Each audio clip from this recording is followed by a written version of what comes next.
I'm Lisi Keeker, a longtime studio owner turned founder here at Studio Grow. Just a few years ago, I was building my studios the hard way. So I didn't have the team, the budget, or most importantly, the time. Now, if you speed up to today, I sold my wildly profitable studios in the mid 7 figures while serving my community in ways I could have only dreamed. Now I work with thousands of boutique fitness studio owners in over 40 countries, and I am so blessed to share some of the best tested strategies for our industry every single week. I created this podcast so you'd always have clear, actionable processes, tried and tested advice, and just some good old-fashioned inspiration. So you can take steps to grow your studio and turn it into a powerhouse empire just like I did. If you're a studio owner who's ready to impact your community and see major growth in the process, or you're prepping to become one, then you're in the right place. So let's kick this off, shall we?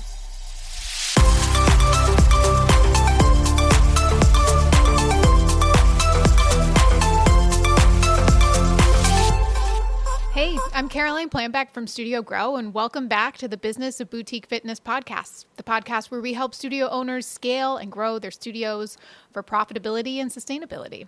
Thanks, Caroline. I'm Connor McGarry. I'm our pricing team captain and a consultant with Grow Your Studio Profitably. And today we have a great topic. Caroline, we're going to talk about how to grow a boutique fitness studio business without burning out. Yes. And I think when we think of the clients that come into our program, Grow Your Studio Profitably, a lot of them are at that stage of burnout. They had this passion for the business, they started it, and that got lost somewhere along the way. Would you agree? I agree. It piles up quickly. There are so many different things that you're owning, and one of the hardest things to do when your studio is your baby is to begin delegating. But that's one of the most important things that we're going to get into, but making sure it's not you doing anything and everything, teaching the Sunday morning 5 a.m.s and the Tuesday night 8 p.m.s, as much as that you might have to do it the first week. It's not sustainable long term. And I think that sustainability is what's most important when I'm helping clients grow. Yeah. And with that sustainability, I think comes a lot of role and mindset shifts. You might have been able to be everything in the studio when it was small. And as it's growing with your vision, you might have to step into more of a leadership position and delegate some things that you used to run so effectively. And that's challenging as well. I agree. So that's already getting a little specific. Let's zoom out for a second.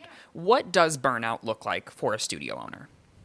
I think, some big ones. You're always on. You are fielding texts about the studio at 1 a.m. and 4 a.m. Just to your point, you're teaching all of the classes and you never take a day off. You are kind of the bottleneck in everything in the studio and everything has to go through you. What are some signs you can think of? Anything else? I think you hit on the big ones. You being the bottleneck is probably one of the easiest ones to recognize, but also feeling like no matter what, you are the one putting out the fires. Eventually, we want to talk about switching you from the technician to the leader to really embrace that CEO role. And CEOs aren't always the one putting out fires. They might be informed, but we're going to teach you how to make that mindset shift so it's not you owning absolutely everything. Yeah, and I think it's important to recognize that in the beginning and early stages of your studio, it is normal to be the technician. It's normal to be in the day-to-day of everything, but that's not sustainable long-term. And so I think when you step into, whether it's owning a studio or this new evolution in your studio, having that, what is my goal? Where do I want to be in 5 or 10 years? What's the light at the end of the tunnel for when things are really challenging, whether that's in technician mode or in the art of delegation? What's going to hold me accountable for putting it through so I can get to the other side? Yeah, I think you're hitting on something really important in that as the owner, when you first get started, the business is going to shift. But sometimes as the owner, you forget that you have to grow and change as well. Because again, I don't know many studio owners who don't open where they're the ones doing everything and they're putting out the fires because that's just what it takes sometimes. But I want them to make that mindset shift early and understand it's going to be a gradual transition. But you going from firefighter to CEO needs to happen sooner rather than later. Yeah, and it's challenging. Like there's so much discomfort in that role shift in both the delegation and the evolving. And again, you have to get out of that comfort zone, but that's where we're going to grow. So when you start to think of this shift from technician to owner or CEO in your company, where do I start with that? I think it comes down to effective delegation. And one of the questions I ask my clients pretty early on when they're newer studio or opening location 2 is, what do you hate doing the most? Because those are also going to be the tasks that burn you out the most. If scheduling, writing that schedule and communicating with instructors, if that's what you hate, let's find someone to do it for you. For a lot of clients, it's the marketing side. Is it important to bring on a marketing agency early, have a marketing manager who's running the ads and just giving you the analytics? If you're always doing the tasks that you hate doing, you're going to burn out so much more quickly. No, I think that's great. I think I'm a big fan of creating kind of a responsibility map for the business of what are all the core tasks that happen and who's responsible for each. And then having that checkbox of, do I want to retain this? Do I want to delegate this?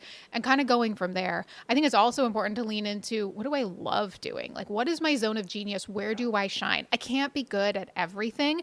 And as you start to delegate, what's going to have to happen is you have to know your team members. You have to know what's their zone of genius. Where do they really shine? And ideally, we start to build this collaborative team of, we're all really great at these different things. And, I might not shine at schedule creation, but so-and-so does. And now we complement each other really well. And that's going to propel our growth more than me doing it alone ever could. 100%. And the other thing I tell my clients about that is not everything has to be 100%. And truthfully, in running a small business, not everything will ever be 100%, but if an 80% product is acceptable enough, delegate it. There are certain things that you're probably not going to delegate with the financial forecasting and understanding the modeling and all those really high-level CEO tasks, but you don't have to be the one who's responding to front desk emails when your client is late canceling for the 8th time. Well, and I think you bring up a good point there of things like financial forecasting and strategy in the business. If you're playing the technician role in your studio, you probably don't have time or the wherewithal to create those forecasts or really create the roadmap for where you're going. And so, I think we often start with small implementation blocks. Can you carve out 2 hours in your week to work on the business rather than in the business? Starting there is going to be so key to what will become your evolving CEO role in the studio. I love that. So talk to me a little bit more about that, because it's really easy on this side of the podcast to say, delegate. What does delegation really look like? Yeah. Well, the way I did it in my studio, and I always say that I did not intend to work myself out of the studio, but that's what ended up happening because I got really comfortable delegating. I would look at implementing one new process per month that was going to streamline operations, or maybe it was something new. Something I love was that. That going sounds to so enhance manageable it. too. Right? Yeah, just one thing. You don't have to do it all at once. And there was kind of a 4-week arc of the first week, we'd really detail out the why of the process, and then we'd document it, and then we'd put it in place, and we'd reiterate from there. And that doesn't mean that in a month we've got the perfect process. It's going to take some work and there's going to be road bumps along the way, but then the team knows that I'm here, I'm aligned, and why we're doing this in the first place. I think just starting small is going to be key. Yeah, I love that. I'm a frameworks kind of guy, and I always think about a RACI framework. So who is responsible, accountable, consulted, and informed? And I think being able to put it on paper and say that, Caroline, I'm delegating the schedule to you. You are responsible for it.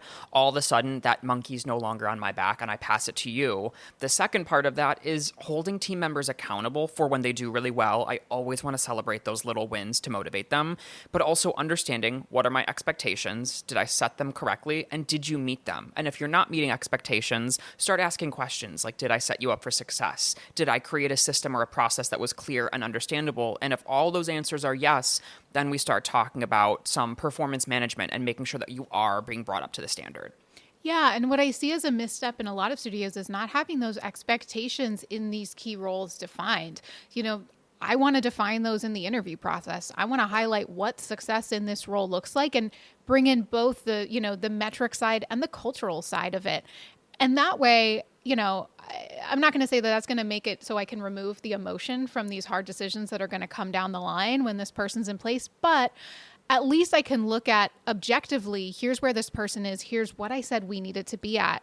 Now, what's the decision I'm going to make? So many of us are operating very reactively, very emotionally, and that's not helping our businesses in the long term. Yeah, what I always tell my clients, and they're gonna roll their eyes if they hear this, but unspoken expectations are preconceived resentments. I had a mentor who taught me to, not in a patronizing way, but talk to my clients, write a process so that a 5th grader could understand it.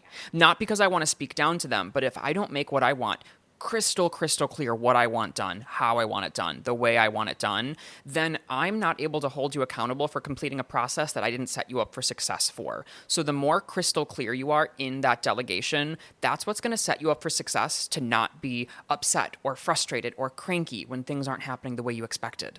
Yeah. And I think, that's another one of those clear signs of burnout is like, all of the processes live in my head as the owner, and I can't effectively get them on paper or to the team.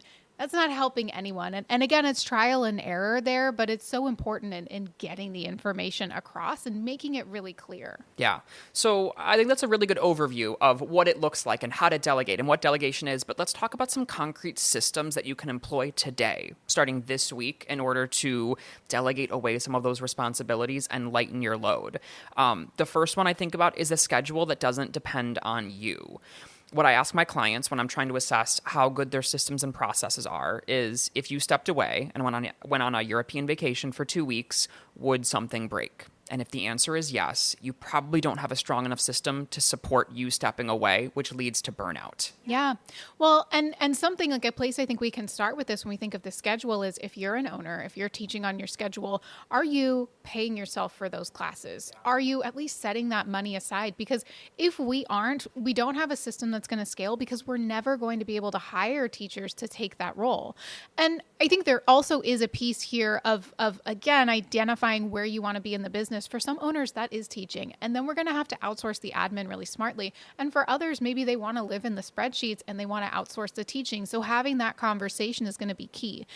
I think, again, it has to be proactive instead of reactive here. Yeah. I think what's really important too is, are there times you are unreachable? For me and my teams, when I was running busy studios, I started off by being reachable at all hours of the day, and I got burnt out very quickly. And what I set up was, as much as I would try and work 5 days a week, we all know that's not always possible, but Sundays, do not call me, do not text me, I won't respond, just to protect that time and space for yourself. Because if you don't step away to recharge, you're never going to be able to bring your full self to your studio. Yeah. And I always try to extend that same grace to my team. I'll say, hey, here's when I'm unavailable. I want to know the same for you, because I don't want you to burn out in this role. I need you. You're a key player. So there might be times that I'm sending you a message or an email at 4 a.m. between sets at the gym, because my brain is going. You don't have to be on. Respond in your hours. Yeah. I love that. The next idea we had was a team with clear roles and accountability. And I think that kind of goes back to unspoken expectations or preconceived resentments, or you in your interview and hiring process, making crystal clear what your expectations are, what does each role own, and then how does that feed up to you? Yeah. And listen, if growth and scaling is in your plan here, then something that you can create as you work on the business is that evolving org chart. If I want team members to keep performing at a high level, they probably want to grow with the studio. And so painting that picture and also in my mind, forecasting what roles are we going to need to hire for. So again, I can stay ahead of the curve, and I'm not suddenly at a point where we need this team member, we need this staff member, or, the studio's not going to function well. Yeah, I think you said something really important, that you and I are getting carried away with delegating when you're trying to grow. But I also want to highlight that this effective delegation is just as key if you are a happy camper with your one studio, your 2 studios. Your delegation is still just as important when you have one business as when you have 15. So don't think that you just have to engage with these delegations when you're trying to grow, because you're going to get just as burnt out. I think that's a great point. And I think, we throw around the term scale so often in scale. Oftentimes we think of more studios, more, bigger, but it can mean I want to be able to take that 2-week vacation, or I want to be able to take a whole summer off and know that the studio is not going to blow up. In fact, it's going to continue growing. That's my favorite thing, is when I get a client to take a vacation or something and they find that their sales actually go up. Like they recognize that they were the bottleneck or the thing holding the studio back. And to me, that is such a sign of success. When you step away and your sales increase, that means you have great systems and processes, and you have the right people who are trained appropriately. Yeah, absolutely. I talk with enough owners who are like, I just want to be the owner who's like, call me if the building's on fire. And I'm like, that is a beautiful goal. Let's get you there and implement some processes. Love it. Love it. What about just policies that prevent chaos? Yeah. I mean, I think you have to think through, what is our studio's way of doing XYZ? Everything in the studio needs to be brand consistent and aligned. But we also need to have things documented. This is the way we handle a cancellation. This is the way we handle our sales process. So the consistency is there. And listen, if we've got things documented, there's going to be less chaos, less decisions to make when chaos inevitably ensues and there's emergencies. It's going to be so helpful for your team. I love that. That makes me think about, there's a quote from, I think it's Danny Meyer, a restaurateur, who says he sets up systems and processes so that the right choice is the only choice. And not giving your team 17 different decision trees they have to go through. When X happens, Y is the next step, makes it so easy to set a system up, to hold a team accountable to it, but then for your team to execute that consistently. Yeah. And there is a beautiful moment for, I think of myself as an owner, but with clients as well, when you've been kind of the bottleneck in all of the processes and suddenly a team member comes to you with a problem that's already been solved because you documented the process and the SOP and they handled it. Like, that is a huge moment in the life of any business owner. I agree. And I think something that's important is sometimes I got to the point when if I had a system and process in place that I was pretty sure was going to work and a team member came to me with that same problem again, directing them to that SOP helps them learn and it reinforces that learning. Again, I'm not trying to be rude and making you go back and reread my email, but if I have made my expectations clear and last Tuesday morning I sent you an email about this process and you come to me with the same question, go reread that email and really internalize that process. I love that. And there is that if your studio has been running with you as the kind of keeper of all information, there is a bit of retraining that has to happen with staff. They might text you and you might prefer they put it on Slack. And it's perfectly okay to say, hey, no, this is where we put this type of communication or this is where that process lives. They'll get it after time, but you have to set those boundaries. Yeah, I had a colleague drop a little bit of a knowledge bomb on me once where she asked me, just because I can, should I? Which I think is a really good question to ask yourself because yes, all of the problems in your studio you can solve. But again, if you are the firefighter for all fires, you are going to get burnt out. So just because you can solve a problem, should you? Are you paying someone else already to do it for you? Yeah. And sometimes, listen, you delegate, someone does it, they have their learning curve, it's a little bit of trial and error, but they might end up doing that task better than you ever could have. And that's a beautiful thing, but you have to give people the agency to kind of figure out their own lane here. And that's just the leadership development along the way. Exactly. I love it. All right, what else do you have for me? Well, I think, we think of systems and I think building in systems to the studio sounds great in theory, but it can be overwhelming. Where would I start if I don't have anything documented? Where would you take me? That's a good question because there's a couple places. So macro level solution, every time I'm helping a studio open, we create what I call a studio Bible. All of the SOPs we're going to refer to, we have it on paper in a binder behind the front desk. And that was a learning lesson for me because I got really tired of getting those texts at 5 a.m. with little problems I needed to solve. Put the power in your employees' hands. In terms of a micro level solution and a tactic that I think everyone should employ is weekly dashboard reviews. You know me, I love the spreadsheets, I want to know your numbers, but your numbers are going to be what dictates the strategy, and it's not going to be guesswork, and sometimes it's that constant guessing and pivoting that really just eats away at you. So all of my clients, I put on weekly reporting plans. Monday mornings are day-to-days for them. They go into their CRM for the week behind, and they pull their revenues and their sales and their memberships and all the key numbers, 5 or 6 things that they need to know every week. They put it on paper and they also start thinking about the why behind it because it's not good enough just to know what your revenue is, but why did revenue go up? Why did conversion go down? And being able to answer those questions for me gives me something to sink my teeth into. And when I feel like I have something to chew on, all of a sudden I can keep burnout at bay. Yeah, the why is so important. And when I think of these larger metrics that we might be tracking as a studio, we know as owners that it takes every single person on the team to hit these metrics. And so thinking through, does your team know their importance in this metric? If we talk about conversion from intro to membership, yes, there are things that are going to happen on the sales level and the marketing level, but there are also the instructors and the front desk. Everyone plays a role in this. And do they understand their importance in this process? Yeah, and I think it's important just to start with that process. It's kind of like for your own financial health. Opening your bank account, if you don't do it regularly, can get a little scary because I know-ish what's in there, but I don't want to know the exact number. But once you start opening that bank account on a weekly basis and really tracking what's going on, all of a sudden it becomes a habit and the fear from doing that evaporates and you're able to make so much better choices. Yeah. No, I think that's awesome. I think we talked about boundaries on a light level, but I think this is a really scary place for owners to step in. Your business is your baby. You've grown it. You've done all of the things, and kind of creating that separation between you and the business, which it can feel like can be a tough place to go. Have you yourself implemented boundaries and had it gone really well, or seen a client do this effectively?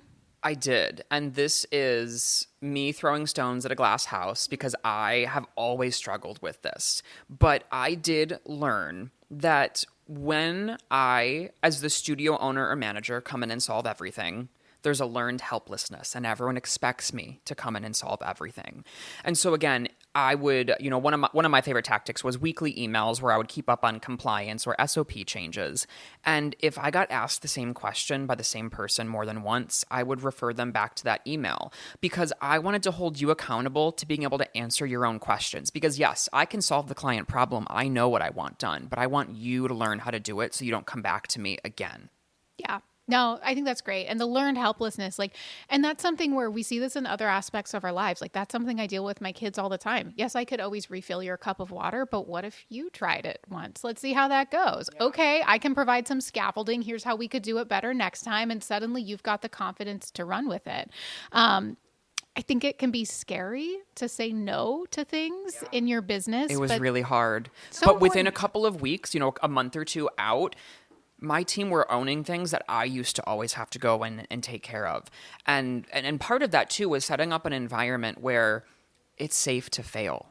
Yeah. I love making mistakes because I learn through making mistakes. Obviously, if you make the same mistake 6, 7, 8 times, maybe it's a different conversation. But I think you're only going to learn by getting your hands a little dirty and getting in there and doing it yourself.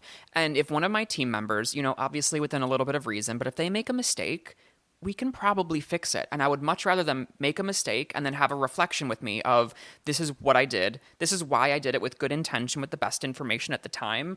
And this is what I would do differently in the future. And if it's a conversation like that, all of a sudden you're developing as a leader in that CEO mindset. Your team is developing and growing more skills. And it becomes like a flywheel. The more you do it, the easier it becomes and the better your team becomes. Yeah, I was going to say the evolution of leadership is so important there. I need my team to feel comfortable coming to me when they make a mistake and knowing that I'm going to help them reiterate and strengthen this process over time.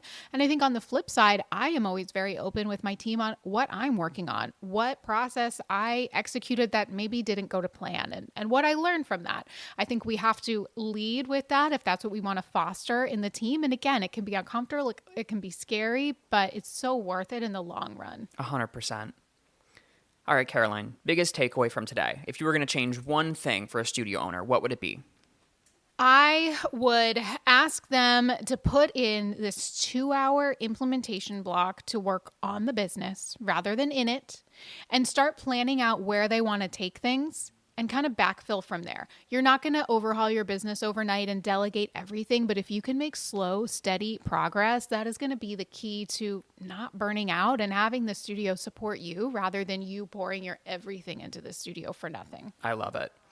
I think policies that prevent chaos are going to be one of the most important things. I love that takeaway. I love an alliteration, but I want SOPs and policies that are crystal clear, that make it easy for your team to do the right thing. Again, sometimes you have to be the firefighter for that beginning, but I want you, as soon as that studio opens, or if you've been open for 8 years, just like Caroline said, pick one policy every single week that you educate your team about and implement a system and a process so that they can execute it.